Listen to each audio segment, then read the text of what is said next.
ফুলকপির ডাঁটিগুলো ফেলে না দিয়ে এইভাবে একবার চচ্চড়ি রেসিপিটা রান্না করে দেখুন, খেতে কিন্তু দারুণ লাগে। এখানে মূলো, আলু, বেগুন আর ফুলকপির ডাঁটি সরু সরু করে কেটে নিয়েছি, আর কয়েকটা কাঁচা লঙ্কা চিড়ে নিয়েছি। এবার কড়াইয়ে সরষের তেল দিয়ে আমি কয়েকটা ডালের বড়ি লাল লাল করে ভেজে তুলে নেব।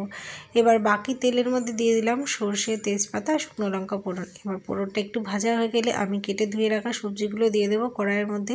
একটু ঢাকনা দিয়ে বেশ খানিকক্ষণ ভেজে নেওয়ার পরে দিয়ে দেবো পরিমাণ মতো লবণ আর হলুদ লবণ দিয়ে বেশ খানিকক্ষণ ভেজে নেওয়ার পরে দিয়ে দেবো মশলা। আর এটা আমি সরষে আর কাঁচা লঙ্কা বেটে করেছি। মশলাটা দিয়ে সামান্য একটু জল দিয়ে খানিকক্ষণ নেড়ে চেড়ে আবার এটাকে ঢেকে দেবো। এইভাবে ঢেকে ঢেকে চচ্চড়িটা রান্না করে নিতে হবে, তাহলে কিন্তু খুব সহজেই রান্না হয়ে যাবে। আর নামানোর আগে সামান্য একটু চিনি দিয়ে দেবো ঝাল লবণের ব্যালেন্সটা ঠিকঠাক থাকার জন্য।